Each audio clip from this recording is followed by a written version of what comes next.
इस वक्त की सबसे बड़ी खबर सिवान से आ रही है और बताया जा रहा है कि पिछले 24 घंटे के दौरान ये दूसरा एनकाउंटर हुआ है और रामधनी यादव के बाद छोटू यादव का बिहार पुलिस ने एनकाउंटर कर दिया है। और इसी के साथ ही साथ एक बड़ी खबर राजधानी पटना से भी आ रही है और बताया जा रहा कि सम्राट चौधरी ने तमाम जिलों के डीएम और एसपी को पटना बुला लिया है और पटना में हाई लेवल मीटिंग हो रही है। और आखिर पूरा मामला क्या है, पूरा मामला इस 5 से 8 मिनट की रिपोर्ट में हम आपको बताने जा रहे हैं।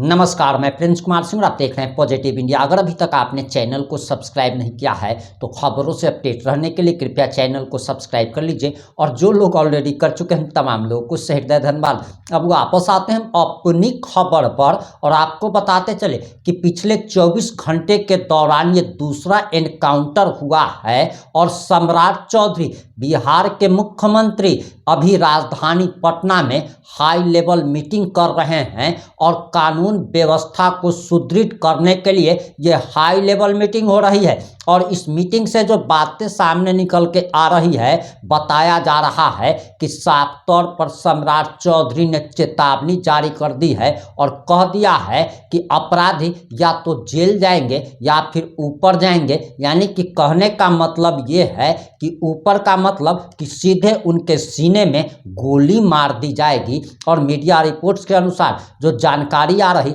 जरा उसे भी जान लीजिए। उसके बाद हम आपको बयान भी सुनाने वाले हैं, वीडियो भी दिखाने वाले हैं। लेकिन मीडिया रिपोर्ट्स के अनुसार जो जानकारी आ रही उसके अनुसार दरअसल बताया जा रहा है कि बिहार में अपराधियों के खिलाफ पुलिस का कड़ा अभियान लगातार जारी है। भागलपुर के सुल्तानगंज के बाद 24 घंटे में दूसरे इनकाउंटर को अंजाम दिया गया है और सिवान जिले में पूर्व एमएलसी और भाजपा नेता मनोज कुमार सिंह के भतीजे की दिन दहाड़े हत्या ने पूरे प्रदेश को झकझोर कर रख दिया था। इस सनसनीखेज वारदात के बाद सक्रिय हुई सिवान पुलिस ने एक बड़ी कामयाबी हासिल की है और पुलिस और अपराधियों के बीच हुए आमने सामने की मुठभेड़ में कुख्यात छोटू यादव को गिरफ्तार कर लिया गया। पुलिस की जवाबी कार्रवाई में आरोपी गंभीर रूप से घायल हुआ है, जिसे प्राथमिक उपचार के बाद बेहतर इलाज के लिए पटना रेफर किया गया।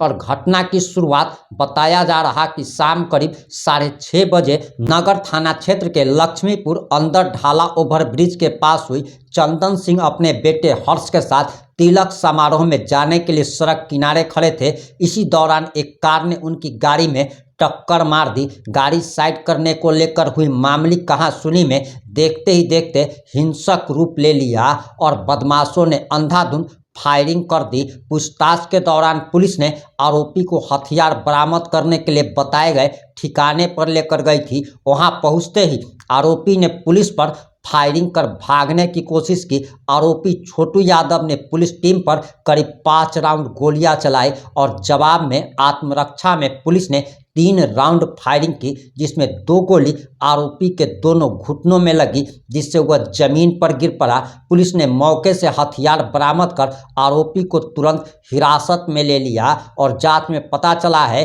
कि छोटू यादव एक पेशेवर अपराधी है, यानी कि हिस्ट्री शीटर है। वहीं आपको बताते चले कि सिर्फ छोटू यादव का ही नहीं, वहीं ये भी मामला सामने आ रहा है और आरजेडी नेता लगातार बयान दे रहे हैं और इस बयान की चर्चा हम लगातार कर रहे हैं कि आरजेडी का कहना है कि सिर्फ और सिर्फ यादव जाति के अपराधी को टारगेट किया जा रहा है। तो इसका जवाब आप कमेंट्स में जरूर दीजिएगा, क्योंकि कमेंट जो कुछ आया उसके आधार पर यह कहना पड़ रहा है कि एक व्यक्ति ने यह भी कहा कि दरअसल इस जाति में ही अपराधी ज़्यादा होते हैं, इसीलिए इस जाति के लोग ज़्यादा मारे जा रहे हैं। अब ये कहाँ तक सही है, कहाँ तक गलत है, इस पे हमने कोई रिसर्च नहीं किया है। लेकिन आपको जो भी लगता है आप अपना कमेंट में प्रतिक्रिया जरूर दीजिएगा।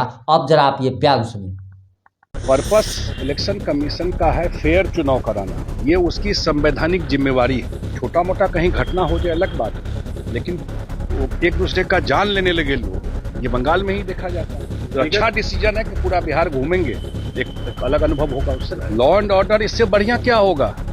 जो किया वो गया, और सरकार की पॉलिसी है जो करेगा वो जाएगा, कोई उपाय नहीं है। जिसको शांति से रहना हो वही बिहार में रहे।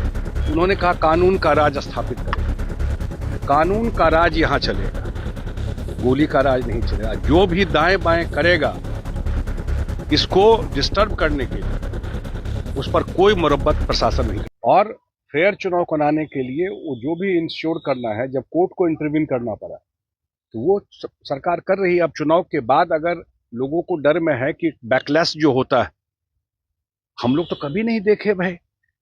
अब 20 साल पहले का मैं नहीं जानता हूं, लेकिन इतना दिन से बिहार में चुनाव हो रहा है, रिजल्ट के बाद कहीं छोटा मोटा कहीं घटना हो जाए अलग बात, लेकिन वो एक दूसरे का जान लेने लगे लोग, ये बंगाल में ही देखा जाता है।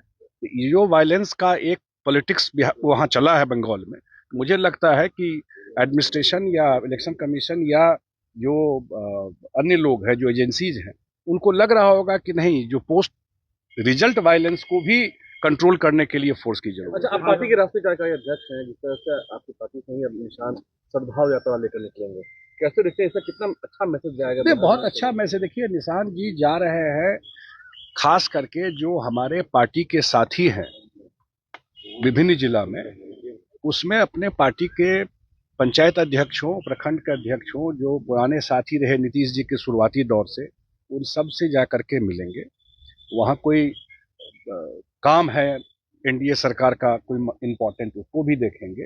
कोई हिस्टोरिकल जगह है जो हम लोग के लिए बहुत बड़ी बात है कि हम लोग का विरासत इतना रिच है, तो उसको भी देखेंगे। और जब आप फील्ड में जाते हैं, लोगों से मिलते हैं, वर्कर से मिलते हैं, तो उससे बड़ा स्ट्रेंथ कहीं से नहीं मिलता है। दिल्ली या पटना में बैठ के तो ज्ञान नहीं मिलेगा, जब जनता के बीच में ही जाइएगा वहीं आपको रियल बिहार दिखाई पड़ेगा। तो अच्छा डिसीजन है कि पूरा बिहार घूमेंगे, एक अलग अनुभव होगा उससे। भागलपुर 2-3 दिन में जो गोलीबारी की घटना है, उसको लेकर लगातार विपक्ष सर लॉ एंड ऑर्डर पर सवाल उठा रहा है। लॉ एंड ऑर्डर इससे बढ़िया क्या होगा?